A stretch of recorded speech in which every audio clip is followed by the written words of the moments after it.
Let's go. I wake up to a little bit of drool on my pillow, feel like it's gonna be a bad day. Yeah, I'm tired of shit, and the coffee ain't hit yet, damn ain't that great. I don't wanna go to work, cause my boss is a jerk and I'm not. Hello guys, welcome back to my channel. आज का video है ना बहुत ही ज़्यादा interesting होने वाला है। आज हम अनबॉक्सिंग और उसका इंस्टॉलेशन करने वाले हैं WD ब्लैक का SN7100 2 TB का SSD है, और साथ ही साथ मैं आपको बताने वाला हूँ कि इस पर्टिकुलर SSD को मैंने क्यों चुना है। दोस्तों अभी फिलहाल मेरे लैपटॉप में सैमसंग की 970 EVO प्लस 1 TB की हार्ड डिस्क लगी हुई है, और मेरे लैपटॉप में सिर्फ एक ही M.2 का स्लॉट है जिसमें एक ही हार्ड डिस्क वहां पे बिठा सकती है। तो मुझे कैपेसिटी का बहुत ज्यादा इशू आने लगा, तो मुझे लगा कि अभी रिप्लेस करना पड़ेगा। दोस्तों मेरा पहला रीजन है उसका परफॉर्मेंस। तो ये मैं अभी वेबसाइट है टेक पावर अप का, तो इसमें आप देखोगे तो उनका टाइटल ये WD black SN7100 2 TB review और उसका द न्यू बेस्ट SSD ऐसा टाइटल ही है उनका। और बिल्कुल भी मतलब मैं आप देखोगे तो यहाँ इसका परफॉर्मेंस तो रीड यहाँ पे स्पीड है हमेशा टॉप 5 के इसमें आती है, आप कंपेयर करोगे दूसरे SSD के साथ। वही अगर राइट की आप बात करेंगे तो मैं अभी स्क्रॉल डाउन करूंगा नीचे, तो यहाँ पे आपको सेकंड नंबर पे आपको मिल जाती है WD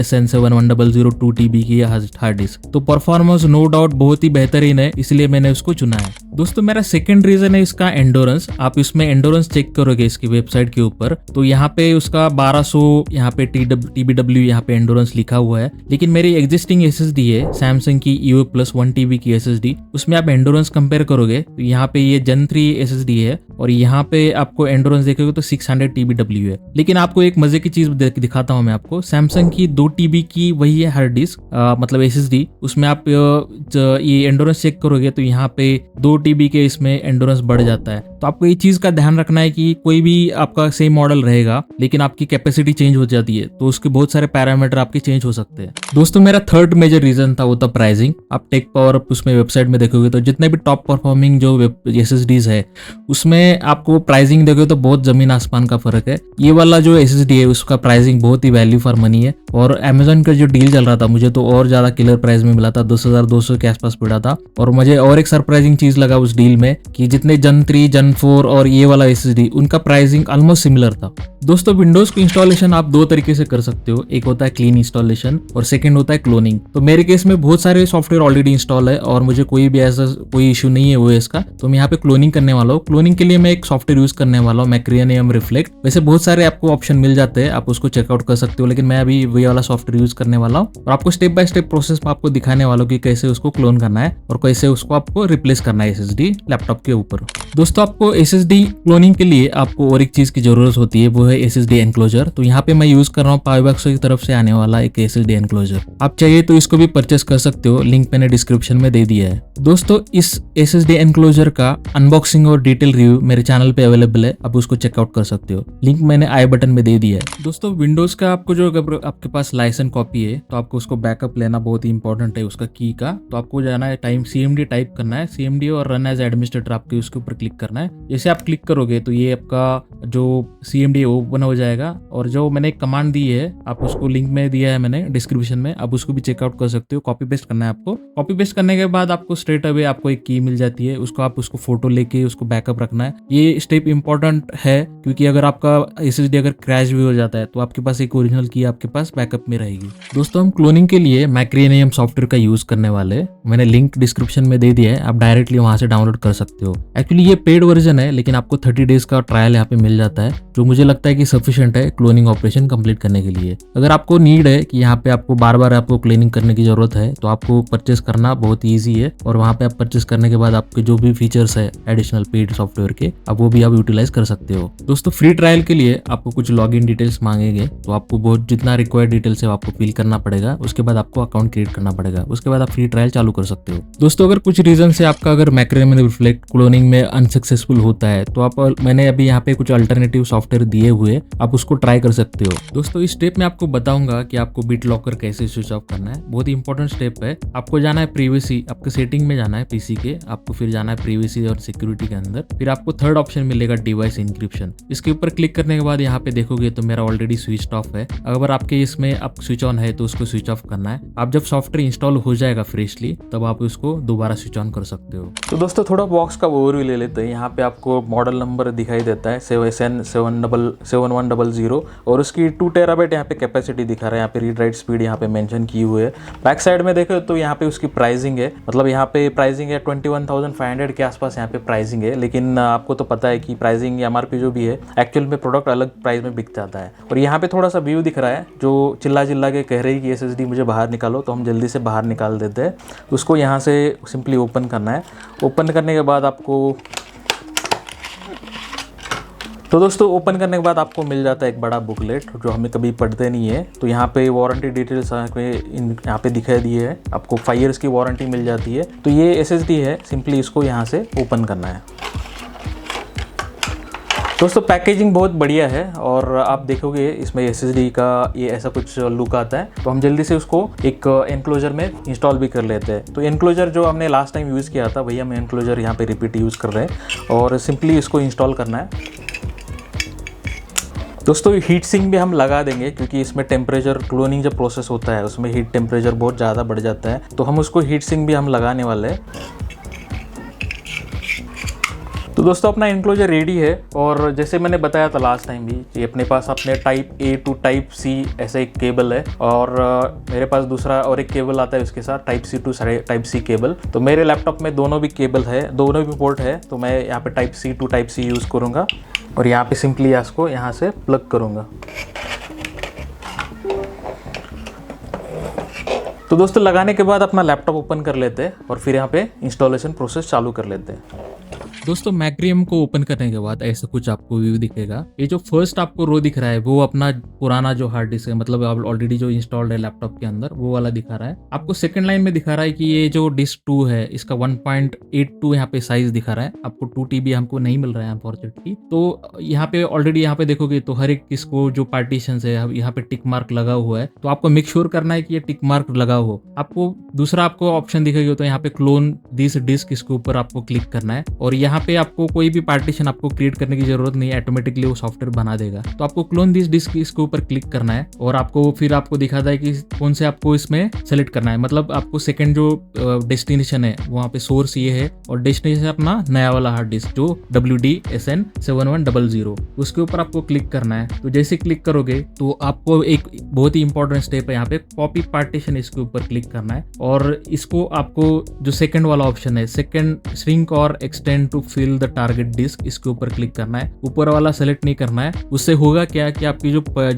हार्ड डिस्क है, जैसे अभी मेरे पास 1 TB है तो सिर्फ 1 TB का ही यहाँ पे आपको जो डिस्क जो पार्टीशन है वो क्रिएट हो जाएगी। आपका वॉल्यूम जो है 2 TB का आपको यूटिलाइज करने को नहीं आएगा। आपको बाद में भी कर सकते हो लेकिन आपको यहाँ पे ऑप्शन मिल रहा है। इसके ऊपर आपको क्लिक करने के बाद आप देखोगे तो मेरा जो C ड्राइव है वो ऑलरेडी 470 GB का था पहले। तो ये अभी चेंज होके जो प्राइमरी यहाँ पे दिखा रहा है 940.58 का हो जाएगा। बाद में बहुत सारे ड्राइव्स उसके एक्सपांड हो चुके हैं, मतलब सब जगह एडजस्ट हो चुका है। नॉलेज वाला जो 5th वाला नंबर देखोगे तो ये पहले 400 GB का था तो वो बढ़ के अभी 800 हो गया। तो ऐसे करके इसकी साइज अभी बढ़ चुकी है। तो आपको करना क्या है, सिंपली यहाँ पे इसको नेक्स्ट करना है। दोस्तों और एक चीज बता दूं, मैं जब यहाँ पे क्लोनिंग चालू हो जाएगा तब तो उसका टेम्परेचर इंक्रीज होगा। तो टेम्परेचर मेरे पास सरफेस गन टेम्परेचर मेजरमेंट का गन है, ऑलरेडी हमने अपने चैनल पे रिव्यू भी किया था उसका। उससे मैं आपको सरफेस टेम्परेचर यहाँ पे मेजर करूंगा और आपको बताऊंगा कि कितना टेम्परेचर यहाँ पे इंक्रीज हो चुका है।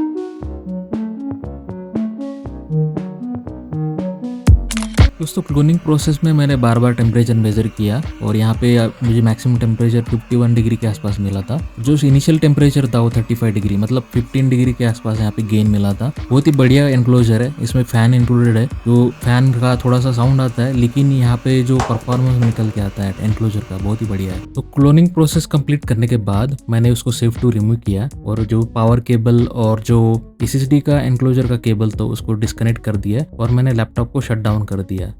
तो दोस्तों SSD एनक्लोजर को यहाँ पे ओपन करना है जिसमें अपनी SSD क्लोन हो चुकी है और उसको हम इंस्टॉल करेंगे अपने लैपटॉप के ऊपर। दोस्तों हम अभी लैपटॉप को ओपन करेंगे और बॉडी के ऊपर कोई भी स्क्रैचेस नहीं आना चाहिए लैपटॉप के। तो हम यहाँ पे यूज़ करने वाले एक माउस पैड। तो दोस्तों लैपटॉप को अपन फटाफट से ओपन कर लेते हैं। तो मेरे इसमें यहाँ पे स्क्रूज लगे हुए हैं और एक वायर टूल से आप मदद से उसको ओपन कर सकते हो।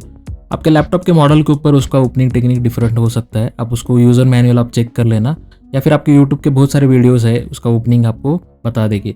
ओपन करने के बाद आपको यहाँ पे देखोगे तो मैं यहाँ पे प्लास्टिक का टूल यहाँ पे यूज़ कर रहा हूँ, और बहुत ही आराम से उसके जो भी प्लास्टिक के लेग्स है वहाँ पे टूटने नहीं होने चाहिए, और बिल्कुल भी ज़बरदस्ती नहीं करना है, उसको आराम से निकालना है। जैसे आप निकालोगे तो मेरा जो लैपटॉप है वो ओपन हो चुका है, और यहाँ पे मैंने फर्स्ट यहाँ पे नोटिस किया है कि SSD मेरा वहाँ पे ऊपर में रखा हुआ है, जिसके ऊपर आपको मुझे कॉपर का एक हीट सिंक मिला है, उसके अंदर मिल जाती है SSD। तो SSD को मैंने निकाल दिया है। SSD को यहाँ पे निकालने के बाद अभी WD का SN7100 यहाँ पे प्लेस कर दिया है, और उसका नॉच आपको सिर्फ मैच करना है, और सिंपली यहाँ पे आपको इंश्योर करना है कि प्रॉपरली बिठा है कि नहीं बिठा है। तो यहाँ पे ऑलरेडी एक ब्लू कलर का मुझे हीट सिंक, या आप ये बोल सकते हैं हीट टेप है, उसके हीट सिंक है वहाँ पे लगा हुआ, और जो कॉपर का हीट सिंक है वो बहुत ही ज़्यादा इफेक्टिव लग रहा है मुझे। तो यहाँ पे मैंने इंश्योर किया है कि प्रॉपरली यहाँ पे फिटिंग हो चुका है। तो एक इंश्योर करने के बाद जो फैंस थे वो भी मुझे वहाँ पे डस्ट क्लीन करने का मौका मिल गया, तो उसको भी मैंने क्लीन कर दिया है। दोस्तों सब कुछ इंश्योर करने के बाद मुझे लगा कि उसका भी बैक कवर लगाना चाहिए, तो मैंने उसको बैक कवर सिर्फ लगाया, और स्क्रू को कोई भी टाइट नहीं किया मैंने। पहले इंश्योर किया कि जितने भी लेग्स है प्लास्टिक के प्रॉपरली अलाइन है, सब आपको हल्के हाथों से उसको प्रेस करना है, जबरदस्ती नहीं करना है, यहाँ पे ब्रेक हो सकता है। तो फिटिंग को इंश्योर करने के बाद जो लास्ट स्टेप बचा है वो अपने स्क्रू को टाइट करना, तो हल्के हाथों से मैंने हर एक स्क्रू को मैंने टाइट करना शुरू कर दिया है। दोस्तों स्क्रू को थोड़ा हल्के हाथों से टाइट करना है, ज़्यादा ओवर टाइट नहीं करना है। आप ओवर टाइट करोगे तो आपको पॉसिबिलिटी यहाँ पे स्क्रू और अंदर का पार्ट भी ब्रेक हो सकता है। दोस्तों क्लोनिंग और प्रॉपर इंस्टॉलेशन के बाद अपना लास्ट स्टेप है उसको रिस्टार्ट करना। तो मैंने लैपटॉप को अभी स्टार्ट किया है, और मोमेंट ऑफ द ट्रूथ आप देखोगे तो यहाँ पे बूट चालू हो चुका है, यहाँ पे कोई भी इशू नहीं आया है मुझे, और प्रॉपरली यहाँ बूट हो चुका है, और अपना लॉगिन पेज भी आ गया है। यहाँ पे मैं सिंपली अपना लॉगिन करूंगा। दोस्तों हमने सिस्टम में अभी लॉगिन कर चुके हैं, और लॉगिन करने के बाद हम पहला चीज चेक करेंगे उसका एक्टिवेशन। तो चलते हैं अपने सेटिंग के अंदर, सेटिंग में जाना है, सेटिंग से आपको जाना है फिर सिस्टम के अंदर। सिस्टम के अंदर जाने के बाद आपको नीचे ऑप्शन मिलेगा एक्टिवेशन। तो एक्टिवेशन में आप चेक करोगे तो ये ऑलरेडी एक्टिव दिखा रहा है। दोस्तों फिर चलते हैं अपने डिस्क मैनेजमेंट के अंदर। तो यहाँ पे सर्च करेंगे डिस्क मैनेजमेंट, तो आपको डिस्क मैनेजमेंट यहाँ पे ओपन करना है। तो दोस्तों डिस्क मैनेजमेंट पे आप चेक नोटिस करोगे तो यहाँ कोई भी अनअलोकेटेड स्पेस नहीं है। ये 63 MB आपको जो अननेसेसरी मतलब एक्स्ट्रा छोड़ना पड़ता है वो वाला है, लेकिन आपको कोई भी अननेसेसरी यहाँ पे अनअलोकेटेड स्पेस दिख नहीं रहा है। अगर आपके केस में अगर अनअलोकेटेड स्पेस बन जाता है तो आपको डायरेक्टली यहाँ पे राइट क्लिक करके आप उसका पार्टीशन क्रिएट कर सकते हो, बहुत ही ईजी है।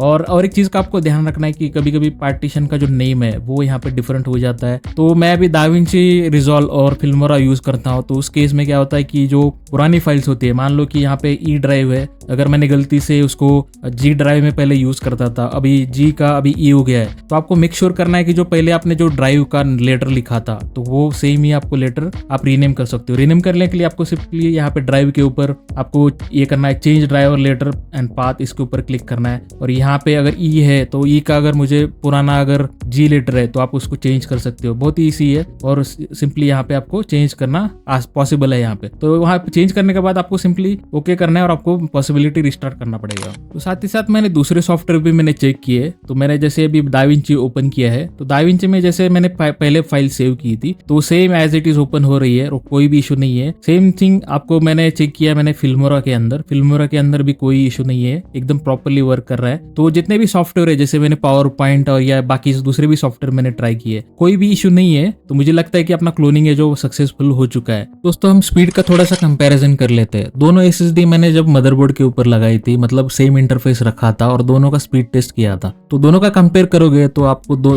यहाँ पे ऑब्जर्व करोगे तो दोनों का लगभग स्पीड सेम टू सेम है। कुछ जगह पे यहाँ पे आपको इंप्रूवमेंट मिलेगा लेकिन ऑलमोस्ट सिमिलर है। तो दोस्तों पूरे एक्सरसाइज में मुझे मिला क्या है, एक 2 TB की SSD, लेकिन स्पीड देखोगे तो ऑलमोस्ट सिमिलर है। दोस्तों फिर आपके मन में सवाल होगा कि आपने जो अभी क्रिस्टल डिस्मार्क यहाँ पे देखोगे 7000 के ऊपर ही यहाँ पे स्पीड दिखा रहा है, लेकिन अपने लैपटॉप में 3000 के MBPS के आसपास स्पीड दिखा रहा है। जो सैमसंग का SSD था लगभग उतना ही स्पीड दिखा रहा है। तो यहाँ पे इसका रीजन है, आपको जाऊंगा मैं डैशबोर्ड के ऊपर, जो WD ब्लैक का यहाँ पे उनका एक डैशबोर्ड आता है, यहाँ पे मैंने लिंक डिस्क्रिप्शन में दे दिया है, उसको आप चेकआउट कर लो और इसको डाउनलोड कर लो। तो ये वाला डैशबोर्ड मैंने डाउनलोड किया है। तो डाउनलोड करने के बाद मैंने उसको इंस्टॉल किया है और इसको आप इंटरफेस देखोगे तो ऐसा कुछ दिखाता है। यहाँ पे उसका टेम्परेचर यहाँ पे दिखा रहा है, बहुत सारे पैरामीटर है, आप उसको डाउनलोड करना, बहुत बढ़िया टूल है। तो यहाँ पे आप देखोगे तो यहाँ पे Gen 4 लेन यहाँ पे कैपेबिलिटी उसकी दिखा रहा है SSD, लेकिन अपना जो अनफॉर्चुनेटली अपने लैपटॉप में Gen 3 और 4 लेन है। तो इसका मतलब ये हो रहा है कि अपने पास बुलेट ट्रेन है लेकिन उसका जो ट्रैक है वो बहुत खराब है, मतलब पुराना वाला है। तो सिंपल, अगर फ्यूचर में अगर मैं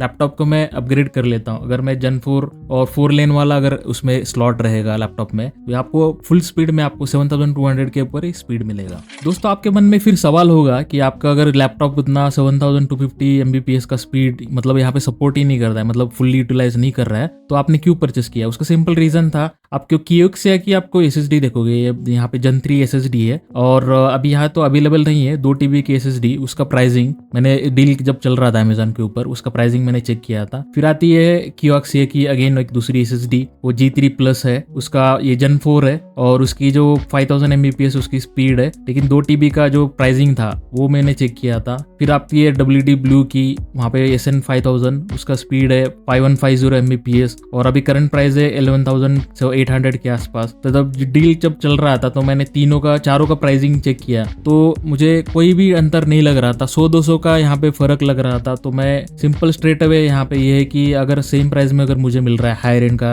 डिवाइस, तो वहाँ पे मैं सिंपल चॉइस बन गया था, मैंने इसको परचेस कर लिया। दोस्तों जो लैपटॉप में से हमने SSD निकाला था सैमसंग का, उसको हम रिपर्पस करने वाले हैं एज ए एक्सटर्नल SSD। दोस्तों उसके लिए मैंने परचेस किया है पाईबॉक्स की तरफ से आने वाला एक SSD एनक्लोजर, जिसके साथ आता है एक RGB लाइट और नेक्स्ट वीडियो में उसका डिटेल अनबॉक्सिंग और रिव्यू करने वाला है। दोस्तों आपको कोई भी आपका सवाल हो या आपको कोई भी सजेशन हो या आपको कोई भी मिस इन्फॉर्मेशन यहाँ पे वीडियो में लगा हो, आप कमेंट बॉक्स में जरूर लिखना, जल्दी से जल्दी उसका आंसर आपको मिल जाएगा। वीडियो अगर अच्छा लगा तो लाइक कीजिए, शेयर कीजिए और सब्सक्राइब कीजिए। मिलते हैं नेक्स्ट वीडियो में।